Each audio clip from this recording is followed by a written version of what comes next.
Hi, everyone. Good morning and good afternoon for some of you. We're very happy to have you here for our webinar about the benefits of nearshoring for your IT organization. My name is Fabiana Corredor. I'm the VP of Marketing at Oxys, and I'm so happy to have a great panel of experts with me today, both from the Oxys organization as well from Costa Rica and Colombia.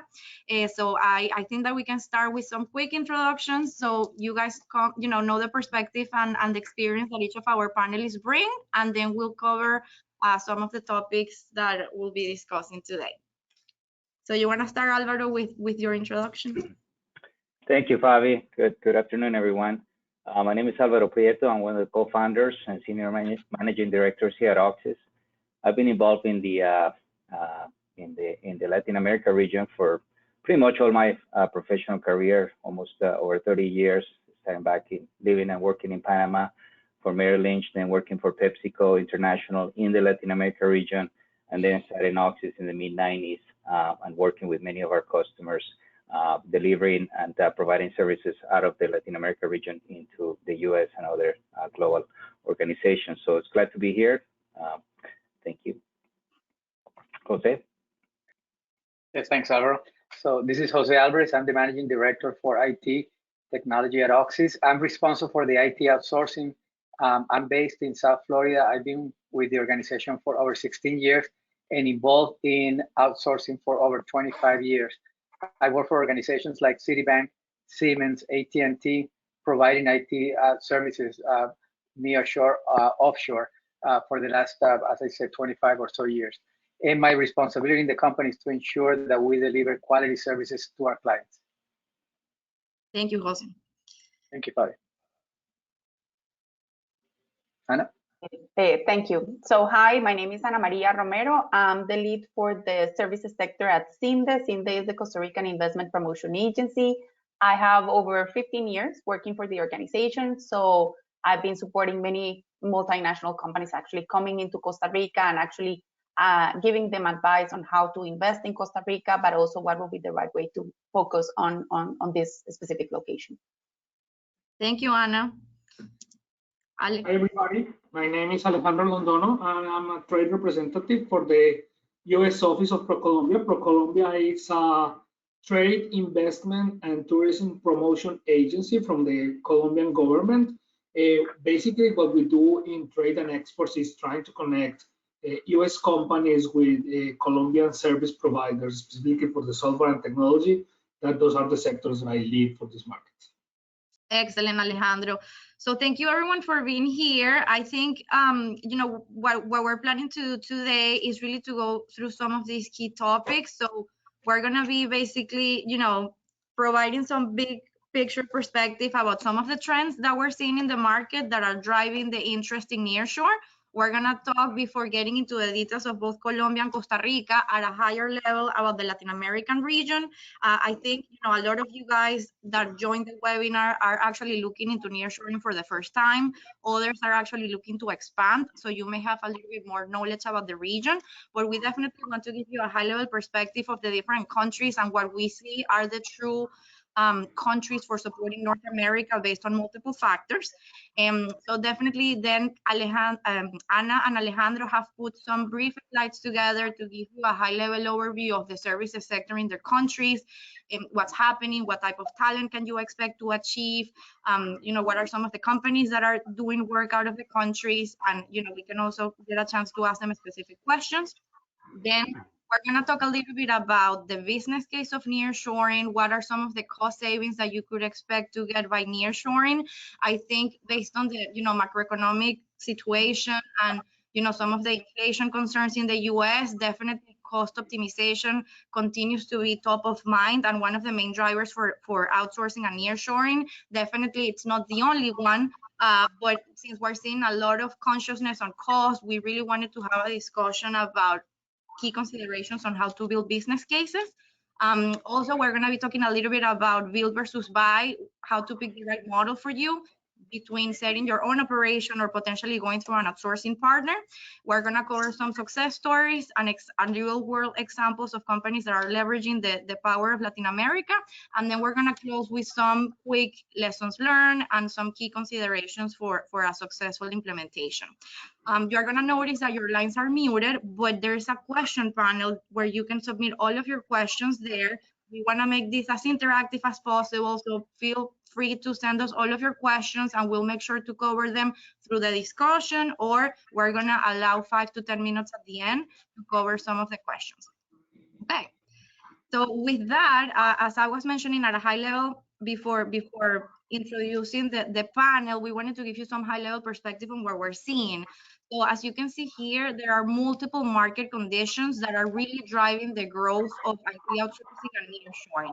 The latest reports for CIO priorities are really noticing the adjusting their IT operations for managing inflation as one of their key priorities. A lot of CEOs are putting investment on digital technologies, with one of the key goals being managing inflation and the scarcity of talent. We're seeing, and as you probably have seen in the news, there's still, even though all of the layoffs that are happening in certain industries, specifically for tech, there's definitely a shortage in terms of the talent, in terms of developers, in terms of business analytics, in terms of intelligent automation. So even though that unemployment may be going up in certain areas, technology continues to be a very scarce talent everywhere in the world, right? And definitely we're seeing that as a big driver as well, in terms of why companies are looking to expand beyond just the US and accessing talent in different areas of the world.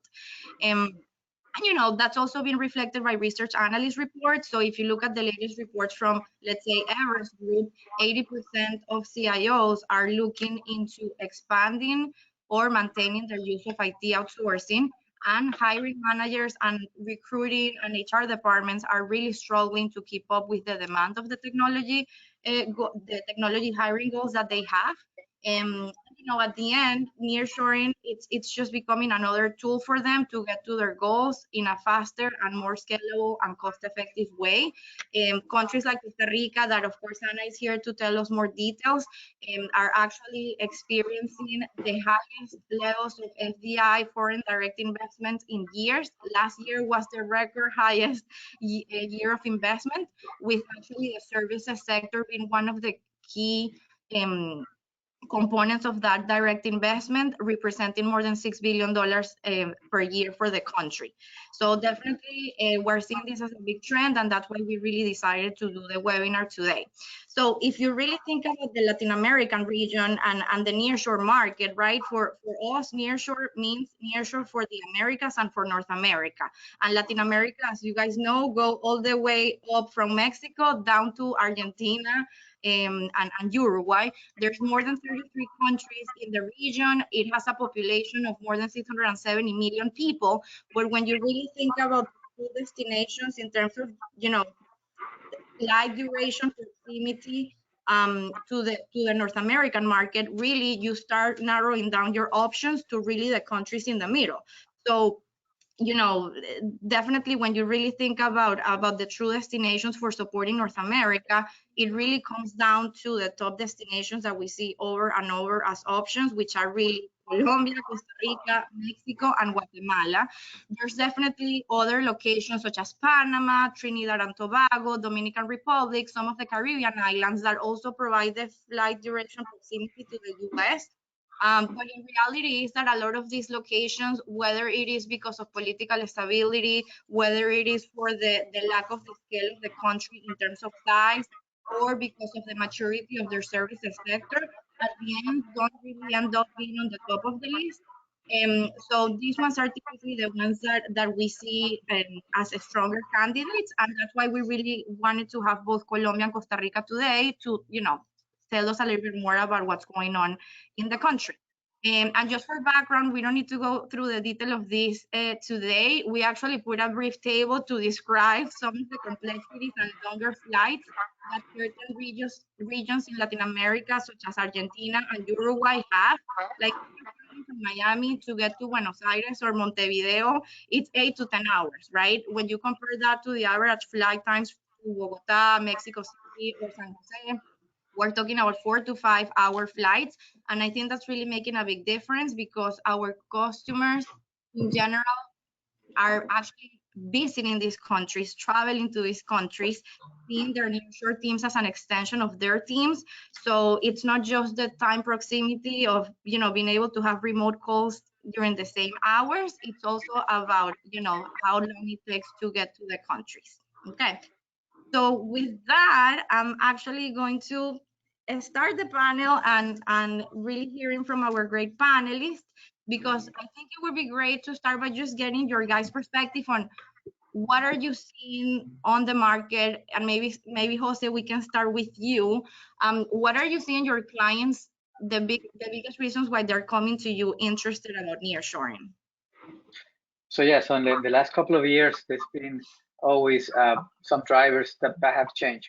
Initially, it was about cost reduction. Then it was about lack of talent in North America, how to get more talent, pool of talent in these nearshore locations. But then they realized that there are a lot of other benefits in outsourcing, especially nearshore. And some of those are like the cultural affinity, and you mentioned about proximity, same time zone, or even now flexible engagement models that we have from an outsourcing perspective, not just the typical outsourcing remote team, but hybrid models that will fit the company's direction or culture.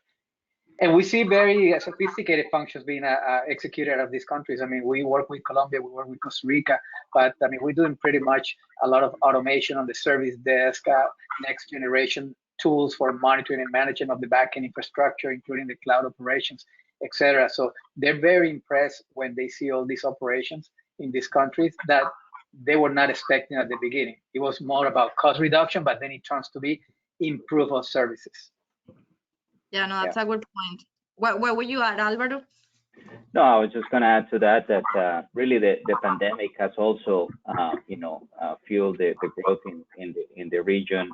A lot of companies that were already outsourcing or having, offshore operations in Asia and Ukraine and so on, they have experienced disruption in their services.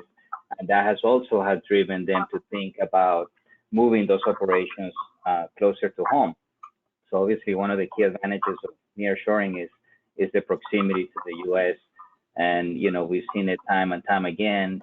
Every time we see customers that already have even operations in Asia and they come to Latin America, they find it obviously much easier from a management perspective. As I mentioned, the cultural affinity is definitely there.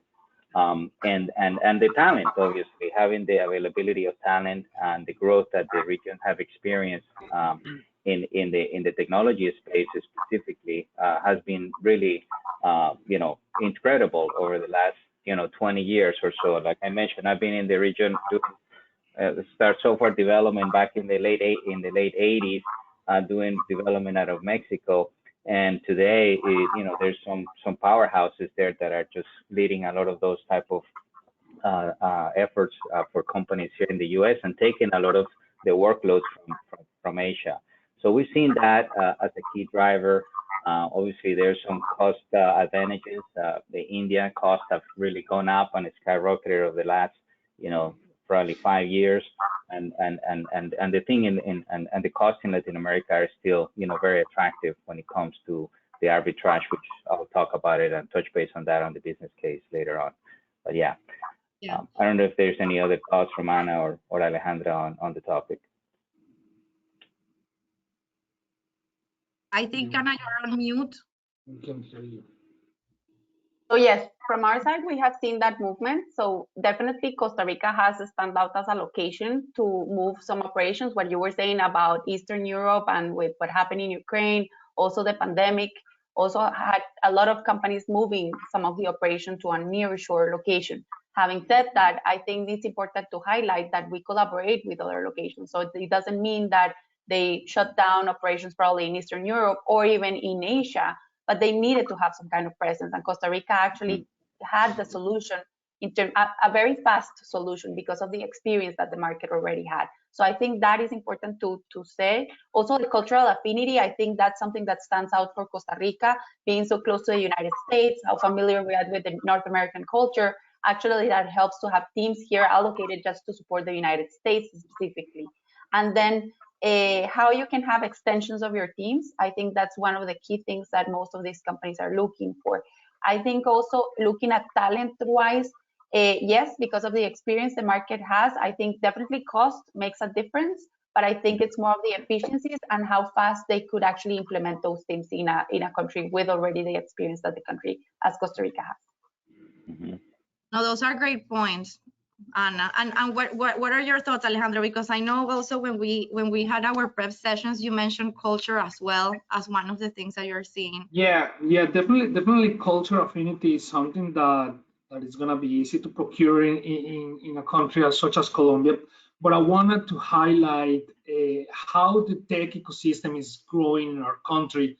So actually we're starting to see this tech startup boom that is actually demanding and pushing forward the necessities of the local companies in Colombia, which is also helping enhance the capabilities for nearshoring for the U.S. customers. So it's all about how the ecosystem, and I think this is not only the case for Colombia, I think it's the case for many of Latin American and South American countries where startups are starting to boom, and we've seen some unicorns getting growing and attracting venture capital to our country, and that speaks very well of a very strong ecosystem that is not only used to provide the services but also consume the services, pushing forward all the technical capabilities that you can find in the country, not only regarding nearshoring or IT staffing, but also creating solutions for everyday people problems. Mm-hmm. Yeah.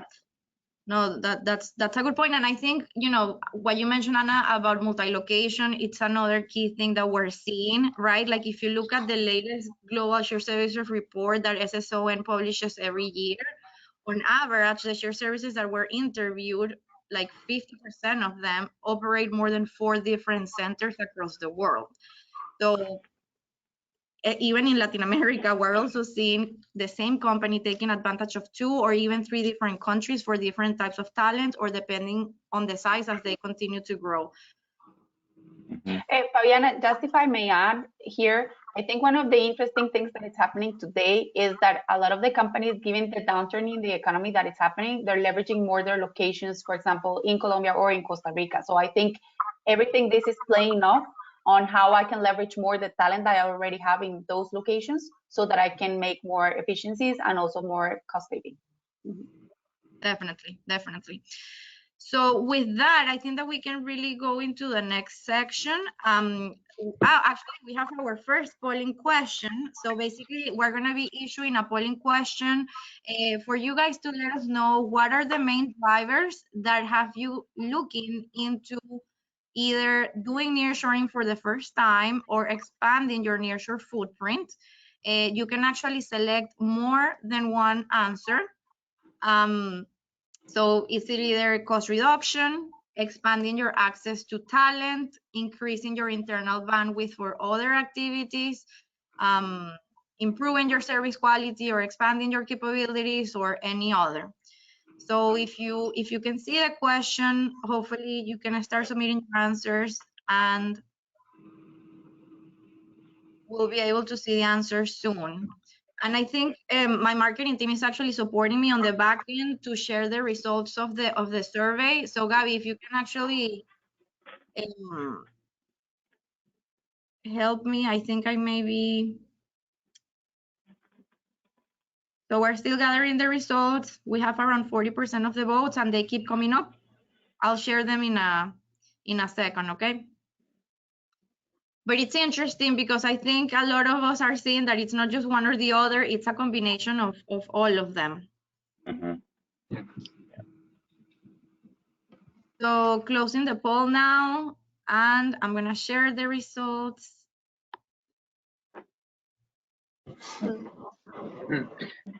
We're not surprised with the results. Yeah.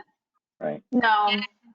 Yes, it's so interesting because they match so much also what all of the surveys are saying about cost reduction and access to talent being the two key drivers. But it's interesting to see how, there's still a good percentage of people really looking for improving quality and increasing their internal bandwidth. And Fabi, to add to that, the first two items that we see there, obviously, those are the main drivers historically for outsourcing or going near shore. But as I mentioned also, the surprise, or not the surprise, but the benefit that they see is all these improved services that they get and all these expertise to do best practices, to use the best tools, the best technologies to provide services that they were not aware of. So I think that's an important thing to mention as well. I also wanted to comment that it's not a surprise. The whole answer is, I think all of us are very used to this type of service and understanding that cost reduction will be the first one. But I think basing your decision on allocation or doing nearshoring or even either through a vendor or captive just on cost reduction, probably at first it will be the right choice, but then on the long run, only cost reduction will not work. So maybe a combination of all of that is what most companies, I think, should be looking for. Absolutely. Yeah, the whole thing about beyond the cost reduction is the service improvements. I mean, I always say that in Latin America, it's a very service-oriented culture. So when you are looking to not only migrate your existing resources or functions into the region or create your own captive center, one of the key benefits you find is just that it's a much serviceable organization, right? They're more about the service they provide and improving those services constantly. The resources in Latin America, you find them very resourceful as well. Not only service driven, but also very resourceful as far as how they deal with a problem. They're just not typical robots dealing with very basic stuff. They really go beyond that, and they're looking to expand their own professional careers. So it's a very encouraging type of driver, I would say, when it comes to bringing and building an organization, because you're improving the culture at the same time. Yeah, and I wanna add something here. Of course, when a company is talking about outsource and nearshore, they're gonna think about the cost. And as Jose said, they're coming up with different things for them to stay. So many of the companies that are coming to Colombia to look for nearshoring capabilities, they come for the cost, but they stay for many other things. One of the things that we see with these companies that are either investing in the country, opening their companies there, expanding into the country, or procuring services out of the country, is that they have found a very customer-centric culture. Flexibility is actually one of the core values that you can find not only in the providers in the country, but also in the people in the country.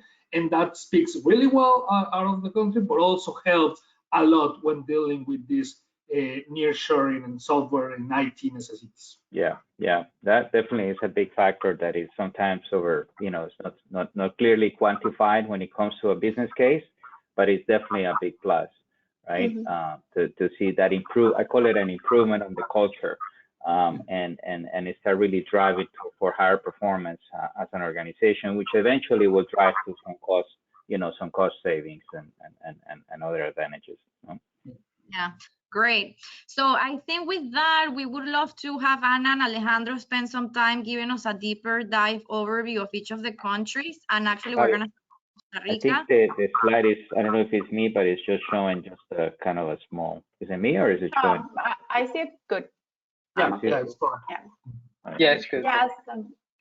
So about Costa Rica, so definitely Costa Rica, as we mentioned here, it's a pretty mature market in terms of services. We have over 350 multinational companies that have operations in Costa Rica in many different areas. When we focus about services specifically, definitely talent starts to become one of the key areas where most of these companies are looking at the country. Not only because of the skills of the labor force, the language capabilities, but also the nearshore of the talent. Most of the operations that are in Costa Rica are actually servicing North America. So North America will be our largest market. And that's mainly because of being able to find talent with good language in English, but also being able to find in French, German, and other languages are available. Portuguese, actually, we're servicing a lot of companies are providing services to Brazil out of Costa Rica. We're a small country, 5 million population, total population, but very interesting is a very high literacy rate and also the education rate of our population. So we have very different programs that are aimed to develop talent in the different areas that the multinational companies are requiring. So IT, for example, will be one of the main ones, but also in finance and other areas in BPO that actually are what most of the companies here are looking for.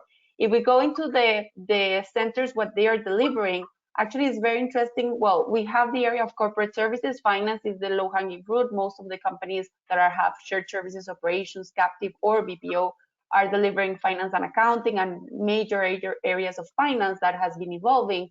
But if we move to digital, because it's the focus of this webinar, actually, definitely software development will be one of the functions that we have mostly in Costa Rica.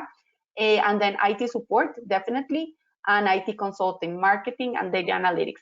Looking at the latest survey that we will be launching soon, so we will have updated data, this has already shifted. So definitely most of the demand of talent that we're having today definitely goes into software development, but the second areas will be cybersecurity and data analytics and cloud. Those will be the main areas companies that are located in Costa Rica actually focus their demands on talent. So we see an important evolution of what the companies are looking for, and definitely the talent is actually responding very well to those demands. We're also working with very niche companies, and in terms of size, they stay medium size in terms of the volume of number of people that they require, and that actually fits very well for a location like Costa Rica. If we move to the next slide, Fabiana, please. Yes. So in the services sector, we have over 209 companies that actually are servicing different markets from Costa Rica. And what we are seeing is actually an evolution on the type of services. So Costa Rica already has a proven location. What we see is companies that start with very transactional functions, but we're seeing that evolution to more high value added functions in a location like ours. Now, what is interesting is the talent that these organizations have. And we focus a lot on seeing the Costa Rica Investment Promotion Agency focus a lot on how these organizations can develop talent.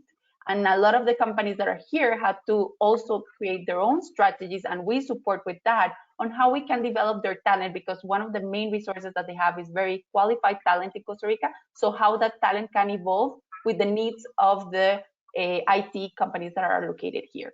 So this evolution shows very well how mature, but also what is the complexity that most companies can accomplish in a location like Costa Rica. Excellent.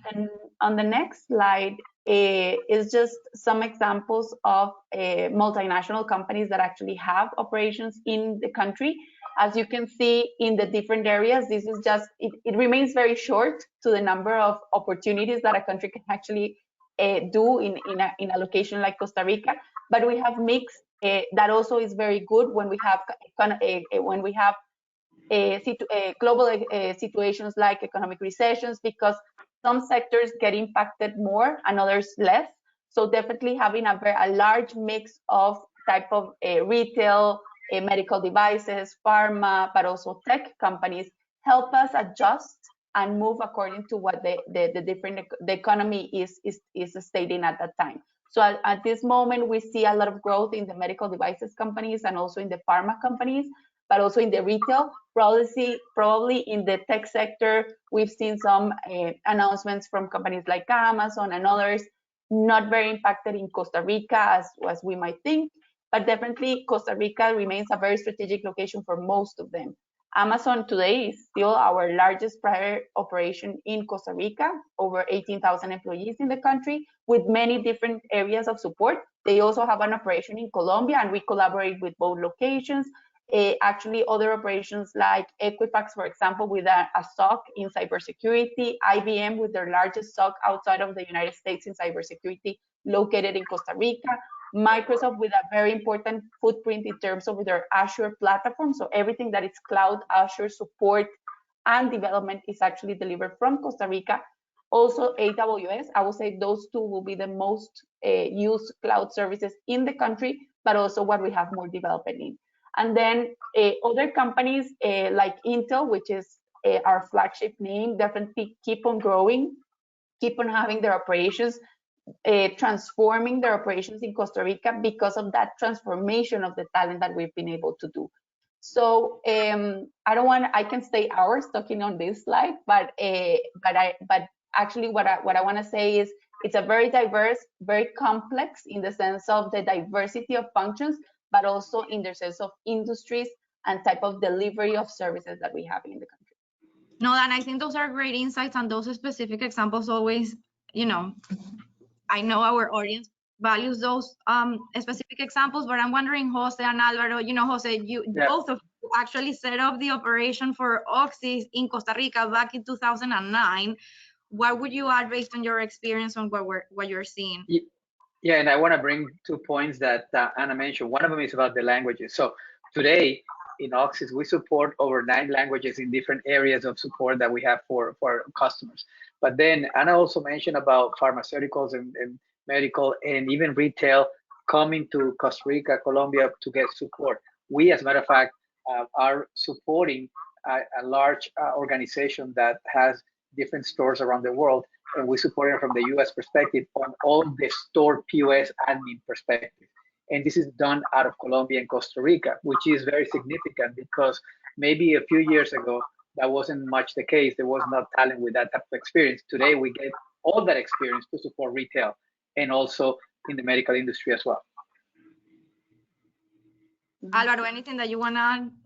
No, I would just add that, it's one of the first things I see about all these companies moving into the countries is that they have been all successes, right? When you think about how many companies have failed at outsourcing from the first time, sometimes the numbers could be pretty alarming when it comes to doing something, as far as India. But when it comes to nearshore, a lot of these companies are still in Costa Rica. They've been there for a long time, and they continue to thrive and succeed. So the whole thing of nearshoring, whether it's your captive or your outsourcing operations, the likelihood of success on the first time is pretty high.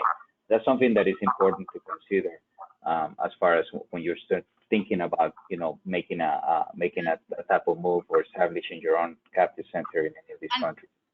I think one of the testaments of the success of Costa Rica as well is that when you think, for example, the report of 2022, they had 40 new companies going new into the country, but they had 61 existing established companies expanding. So the fact that existing companies are expanding, it's a big testament of the fact that it's working, because I think a lot of the companies, their concern with Costa Rica is the scale of the country, which of course doesn't have the size of Colombia, 50 million people, right? But in terms of the proportion of this sector to the economy and the percentage of that this represent of the GDP is significantly high, probably the highest as a percentage with any other country. So that really makes the difference on why the government and the education system really put the attention on making this work. Yeah. I mean, and one more thing to add to that is that Costa Rica, even though it looks small, right, their capabilities are incredible. And when we started our operations in Latin America, I mean, having experience in pretty much every country in the region, we picked Costa Rica as our hub for delivering services to begin with. And a lot of these companies, in some cases, I mean, you see some very big names there which have multi-location capabilities around the world. But if you're starting from day one, or from zero with without those type of capabilities, Costa Rica is a very safe bet, I would say, to start with and as a hub, and then you have different spokes or different locations in the region that you can expand your footprint. So that's one of the things that was the key driver for us to start operations there, and it's been very successful. Thank you, Alvaro. So I think with that, Ale, we definitely want to give you the opportunity to talk a little bit about Colombia. So I think you are seeing your... Great, thank you, Fabi. Yes, Colombia, it's a recent player in the nearshoring for software and IT arena.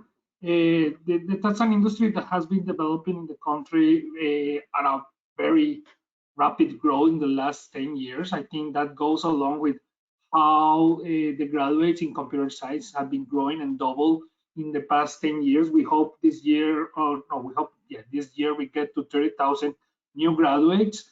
And I wanted to start by saying that because Colombia is a very large country, as you mentioned. It's a country that has 15 cities with over 500,000 people in them. So it's a country that has many possibilities and many opportunities.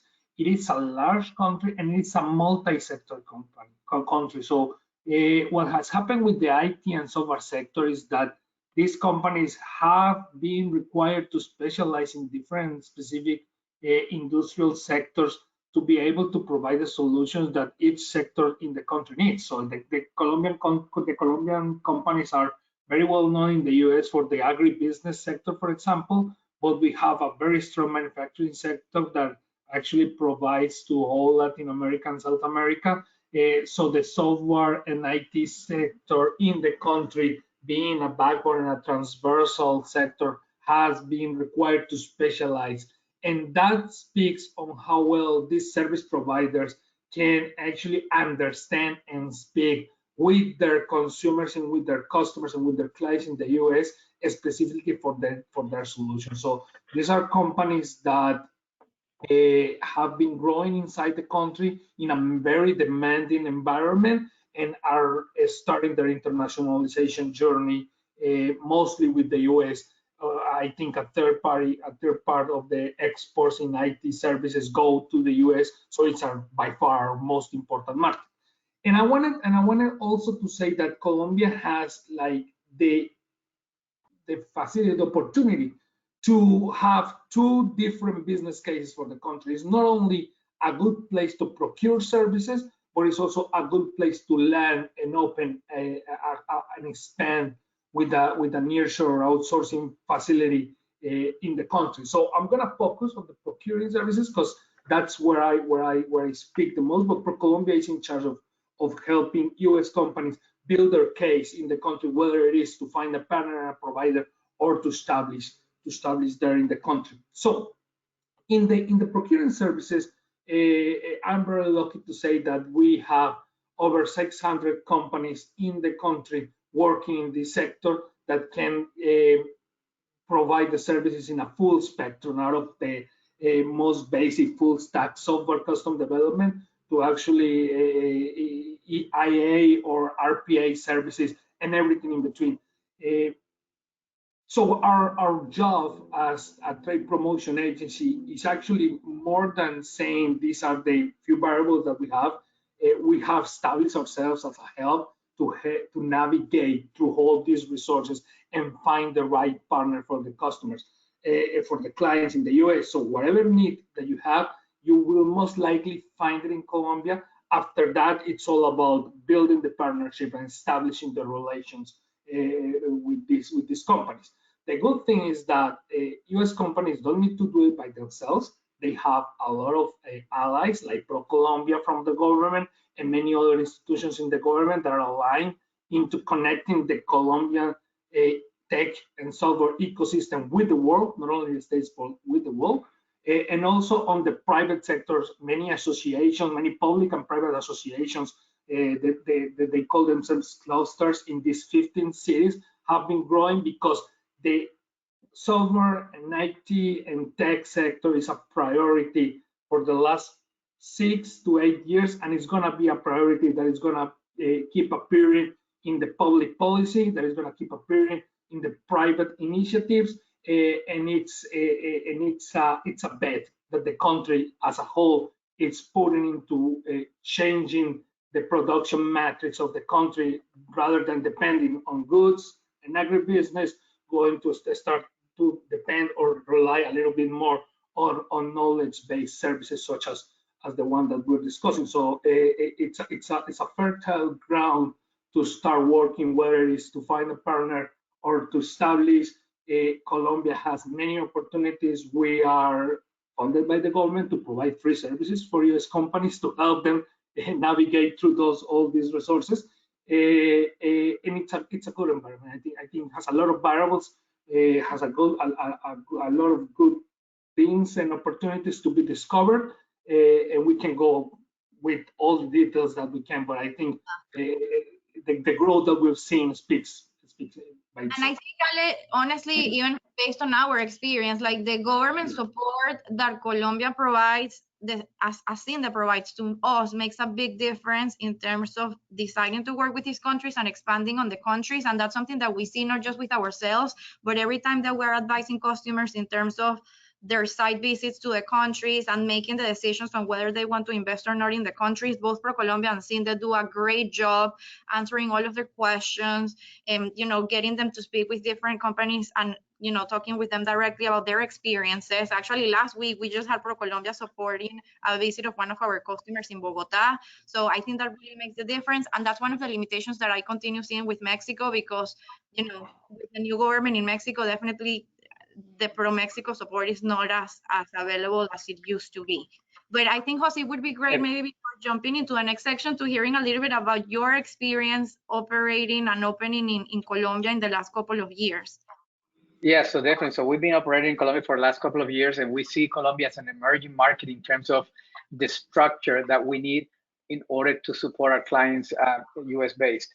But I was there probably about a month and a half ago, and I had the opportunity to meet with different organizations, including ProColombia and Pro Barranquilla, because we're looking into opening our main office in Barranquilla.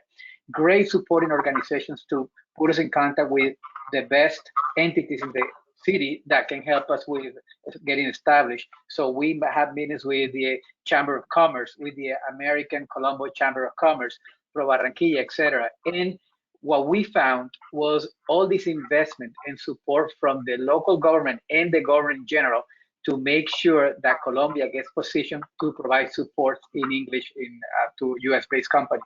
So by the end of this year, every single public school in Barranquilla will be totally bilingual. And this is an unprecedented, because in Colombia, that wasn't the case years ago. Now, this is a big, big change on how things are happening. They also have programs for all the organization called English for Work, where they take people from jobs and they train them in English and then put them back into the market. And this is done by the government. So there is a very tight relationship between the government and the private industry to support all this movement that is happening in Colombia. So we're very excited about it. Great, Jose. So I think with that, we're gonna quickly do our second polling question, which is, what countries have you mainly considered nearshoring? And you can select basically more than one option. We would love to hear from you guys in terms of your, your considerations and your alternatives.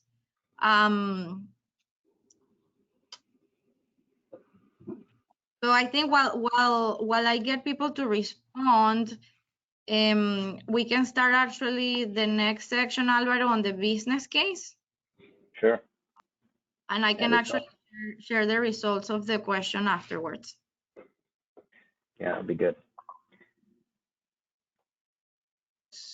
You want to go on to that the slides now? Yes. So I think the question was closed, and now I'm actually reopening the slide. You can see the slide now, correct? Yeah. Can you put it on presentation mode, Fabio?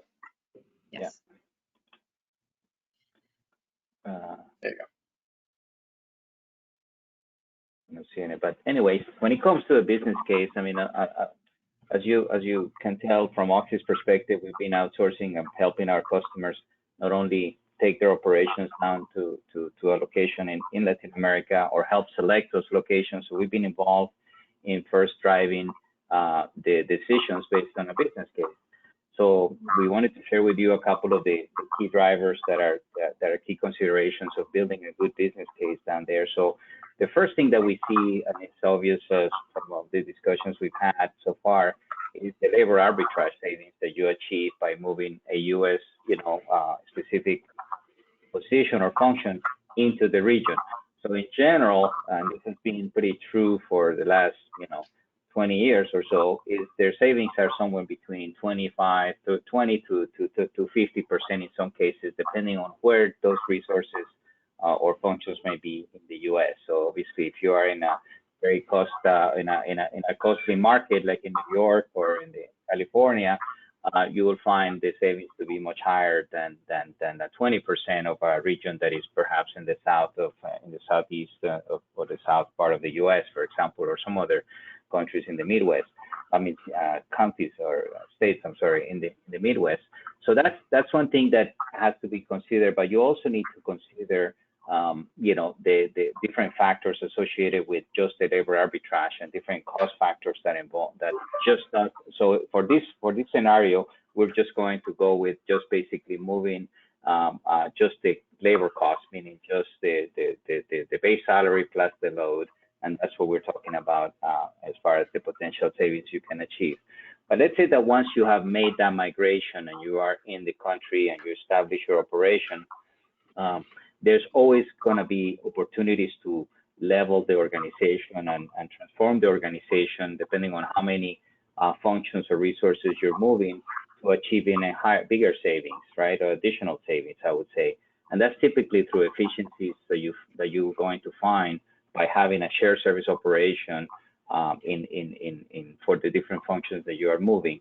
When you start seeing that the management layers can be distributed or leveraged much better and efficiently than they were perhaps when you're in separate functions, then you find that there was some interesting savings there from a pure efficiency perspective, if you will, from just the organization in itself.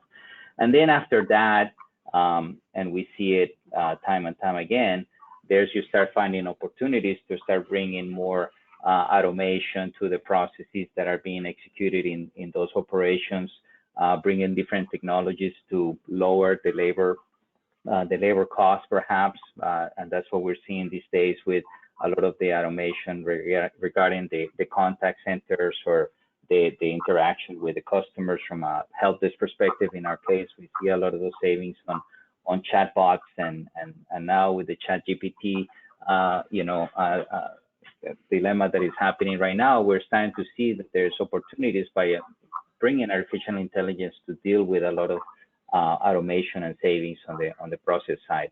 So when you put it all together, right, from a big picture perspective, yeah, there is definitely a savings. I always said that if you're going to outsource or move some operation to Latin America, you got to expect at least a 30% savings, at least from a pure cost perspective of what you're spending in your own areas. Now, if that's not the case, there may be other drivers that are important and that should be considered as far as how you actually make the business case. For example, things like looking at the hiring and recruiting costs, right? That's one thing that we see quite a bit of times, is when you start high turnover and you're not finding those resources, or you're having to spend money and time looking at working with recruiters here in the U.S. to find those resources. Obviously, there's a cost associated with recruiting those type of resources. So when you are actually in an outsourced situation, those costs typically are avoided. So that's an important factor to consider in the business case. Other things that we see that are important to consider when you're looking at your business case is the conditions that are happening in those markets and the changes on the sometimes the exchange rates that are impacting the labor costs, sometimes in a positive and a negative way. So it's important to look at a 3-year or even longer, if possible, or how your costs are going to be spread out during those periods. Other factors that are taken sometimes for granted is the training and the training costs that you may avoid by, if you're outsourcing, right? If you're actually building your own organization and bringing it down to those countries, bring in the trainers, and it's important to maintain obviously the workforce up to date, and being able to speed up the onboarding of new functions or new processes in the organization. So it's very important to have a good training training team in your own organizations.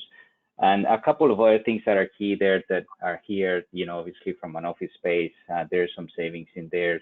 Typically you find, sometimes 50, 60% savings from a pure office location perspective. And again, it depends on where we're talking about. If obviously office space in New York is a lot cheaper, it's a lot more expensive than a place in Alabama. So those are type of things that need to be considered as well, that are excluded in the 25 to 30% or the 30 to 50% calculation that I mentioned earlier from a pure labor arbitrage perspective. Another kind of like soft benefits that you find, you know, on a business case that sometimes are also taken, you know, for granted, is looking at those one-time costs here that we mentioned, right? How is it going to cost the cost of migrating, operating, you know, and establishing a brand new operation in those countries? So taking a look at all those costs is also another big important part of building a strong business case. So what we always say to our customers is, you know, plan a lot, really take a look at a front of how these things are going to happen. Just don't think that it's just a pure lift and shift operation, which is typically what we see as a first move, you know, is to do that. But they're really looking at it, all the different benefits and different advantages that you're going to realize by having those type of operations being either outsourced or being in a nearshore location where you have more metrics, for example, to measure the efficiency. If you are, let's say you're doing something in-house and you're moving it to somehow to a different country, you got to put different governance models in place to really manage the efficiency of those operations. And that's where we see, you know, having more performance accountability in those operations, whether it's through service levels and the different performance metrics that are involved in doing an outsourcing type of operation, or if you do your own captive center, bring in that type of you know, mindset of really moving it more into a more of a performance management type of operation than perhaps you had in the past. So there's different factors that are important to consider, and you know, we'll be more than happy to sit down with each of you if you're looking to build a case for these type of things. And this is one thing again that we've been doing for many years. Thank you, Alvaro. And I think before jumping into the next section, I wanted Anna to add some thoughts, because I think, Anna, you had some good points in terms of how companies are going about estimating market salaries. Yes, definitely. I was writing down a little bit about that. Definitely, I think in IT is where we see the strongest movement in salaries, in the sense that they change very fast. So I think companies need to pay attention to those details. I think in the market, it's difficult to get we do use in Costa Rica, we have a survey that we use, but in IT probably will be the most difficult one to get. And it starts to get so specific on the roles that it's very difficult to get that information from a survey. So my recommendation there will be always to have some kind of partner in country. We at CINDE, we always support on this type of information. So always have someone in the country that could refer you to the specific numbers. I will also include here, I think, talent development strategies for future talent development schemes that you will have. So I think that's something not to leave out of the business case because of all this hiring, recruiting, and retention practices. And also the estimation of the ramp ups. I think that is very important, because normally you want to try to reduce as much as you can. But for a business case to be successful, try to estimate a little bit more in the beginning, so that you don't run short when you start implementing the project. So we know that less is more, but I think in these cases, probably you need to prioritize some other things. And also the expectations on the cost savings for the startup of the operation. Not necessarily that is something that will be given at the first. So it's very important that your stakeholders are aware of those cost savings. Thank you, Anna. And I think that's actually a good introduction to the last section, that it's really more about execution, how to do it right, like some key considerations for the success. I think, you know, a big part of the decision, right, is whether to decide whether you're going to open your own operation or go through an outsourcing partner. I think you guys started talking a little bit about some of the differences. I think the one-time investment, if deciding to go direct, is basically kind of what you were referring to, right? Like a lot of companies underestimate that investment, and then when they start calculating their payback, is longer than what they expected, and they start maybe considering outsourcing as a way to really get to the payback faster and stand the operation faster. But I was curious, Jose, since you know you get into this, you know, conversations all the time, what is your perspective on how to advise a customer on this decision? Yeah, so the onboarding or transition is super important, but this part is whether I set up my own operations or I use a partner, like an outsourcing partner to build my operations. It has some challenges, obviously. Each one of them has some challenges, but the questions that we have on the screen are very key for this. It depends. If you are looking for a very small organization, outsourcing will be probably the better, so I don't have to deploy all the additional supporting roles and all the tools and all these things that we get with outsourcing instead of building it on your own. On the other side, if I want to, for example, have a team that is very fit with my culture and I want to grow that team and all that, maybe it's better for me to build. But at the end, probably building is going to be more expensive in the long term just because of all these expenses, as Alvaro explained, that go in addition to just hiring people that they are overseas. So on the case of outsourcing, you get the benefit of getting shared resources, you get the benefits of all the additional things, understanding the company culture, understanding the country laws for hiring people and all that you don't have to deal with.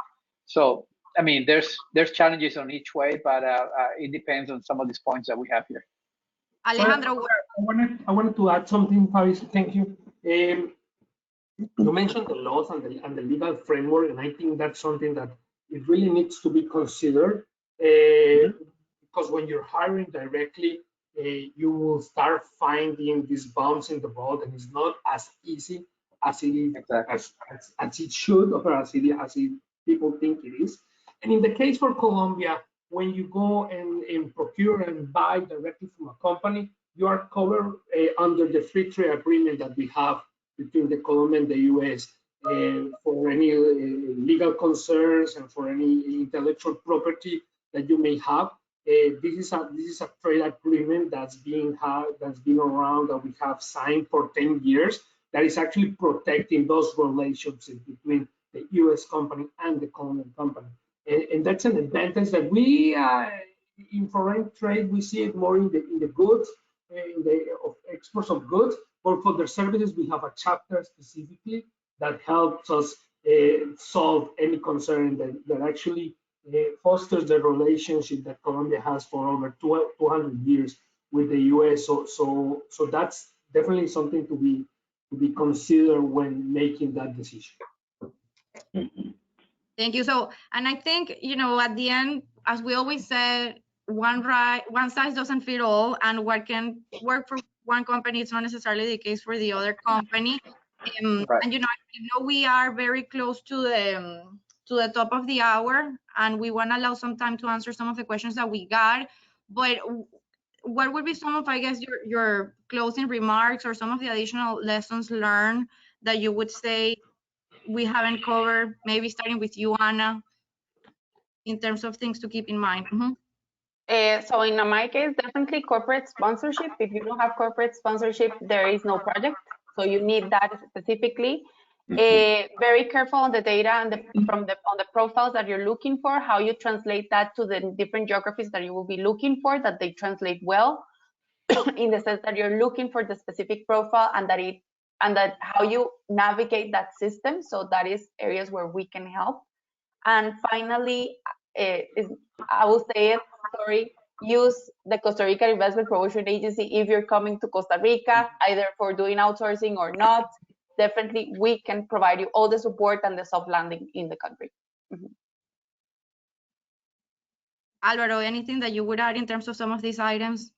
No, I mean, to me, it's once you get into an outsourcing, you definitely need to make sure that you're measuring as much as possible. We find a lot of organizations that they are not really doing that because they may be internally capped, they're running their own operations. But once it comes to being outsourced or being in a different location, you definitely want to have those metrics up front. So, part of the whole thing is building the right migration plan, and those metrics and those performance measurements should be, designed and put in place right from the get-go. Thank you. Jose, anything that you want to add? No, I think that it was said. I mean, for me, obviously, because I'm in operations, the strong migration plan is a key, as Alvaro just mentioned, and have the right time, the right resources and methodology to do it. right is very important because that will set how successful the operations will be in the future. Mhm. Definitely. Ale, you? Basically, two things. The first is that Latin America is a wide pool of opportunities for nearshoring in many things. And the good thing with Latin America and Colombia and Costa Rica specifically is that you don't have to do it alone. Whether it is a help from an organization such as Cinde or ProColombia or a partner. And that has been proven to be the best way to access and to unlock the potential that Latin America has. So there's a lot of hearsay in the sector, people hiring directly, and then after a couple months failing at that. And I think the key for actually taking advantage of the resources in Latin America is to never do it alone. I think that's the main key. That's my final remark. Yeah. And I see you knocking your head like if you wanted to add something. No. I agree with Alejandro. We're here to help, actually. So to help you navigate our systems. Yeah. And I think at the end, everything comes down to having realistic expectations, having trust, having a good vision in mind of why you're doing this, because of course you're going to run into hiccups. Of course, you're going to run into challenges. But if at the end, you know the right reasons for why you're doing it and you really invest the time on working with your team or with your outsourcing partner, I think that's a key to the success is really the engagement and putting the effort on working on making this successful. So with that, I'm going to mention a couple of interesting questions that we have received. One of them is actually about inflation. So it says, has the better management on inflation from Latin American countries compared to the US helping them move for clients to look at nearshore? And I don't know who wants to take that question. I think what we're seeing is that the local currency inflation in both the US and Latin America, in terms of the local salaries, it's happening on both markets. But the devaluation in Latin America plays a big role because at the end, the dollarized inflation, which is really what US companies care about, you know, because if the devaluation is eating the local inflation, the local currency, then in US dollars, you're actually gonna pay less, even if the salaries in the local currency are going up. So actually that's something that, for example, countries like Colombia, we're seeing a big, you know, benefit in terms of the cost efficiencies. But I don't know what you guys would wanna add to that. I would like to add that currency is something that is stationary. I mean, it changed a lot in time, and models like the ones that we have talked about this past hour should be based on many other things that these countries have to offer. So cost is a given. It's something that you will definitely find in Latin America. It should not be so attached to a currency or an exchange strategy. But as you mentioned, and that is actually correct, inflation is a global phenomenon. It's not something that is only happening in the US or in these Latin American countries. But it is corrected by the exchange rate that you see from US dollars to Colombian pesos specifically. So, and that will always happen, no matter what. The inflation, the exchange rate may change during time, but there will always be a difference between US and the local currency, and that will always happen. Costs may change, but at the end of the day, this cost need to be, let's say, something additional to the strategic parts of the nearshoring and the outsourcing model. Great. I don't know if anyone wanted to add a comment on that question, but the other one that we have here is around how much of the services are from free trade zones versus regular offices in the countries? Does it make any in cost and incentives or not anymore? And maybe Anna, you wanna? Yeah, so from the companies that I mentioned, most of the companies that are providing services in Costa Rica are under the free trade zone regime. So they have a tax incentives program, but we also have a group of a cluster of local Costa Rican companies that also provide services which are not in the free trade zone regime. So definitely it's a mix, but most of the services that we are talking about here in this webinar are mainly multinationals that are under the free trade zone regime and that actually benefit from tax incentives. I don't know if I answered the question. Yes, and I think in general, what we're seeing, for example, in the case of Colombia, that also has free trade zone regimes, it also has certain requirements in terms of size of investment, etc., that when you really do not comply with some of those requirements, you know, maybe you're not going to get the tax benefit of that, but you're getting such a big benefit in terms of the cost reduction and the labor arbitrage that honestly, not taking advantage of the free trade zone is not going to make a big difference in your business case. Okay, so I think, you know, I see some more questions coming, so we're gonna make sure to address those in private and in separate discussions. We really hope that this was helpful for you. One of the things that we wanted to mention is that actually both Costa Rica and Colombia have a whole presentation with much more details and statistics about the country. So one of the things that we have done is, if you guys are interested in getting a copy of the presentation, we have included some links here where basically you're gonna be able to get a longer version for CINDE, for ProColombia. We have also included some Oxys resources and guides and thought leadership that we have put together that we think could also be helpful for you, depending on the area that you may be evaluating. And, you know, as I mentioned, if you guys would like a copy of the presentation, we would be more than happy to share it. So feel free to reach out to myself or to anyone here, and we're gonna be very happy to answer any questions that you may have and help you navigate the Latin American region to, you know, the best of you know, for the best of your benefit. So I wanted to thank everyone for being here today, for staying a little bit longer. And yeah, we'll see you in our next webinar. Thank you, everyone, and our panelists. Thank you, Thank you, everyone. Thank you. Take care. Take care, bye. Bye.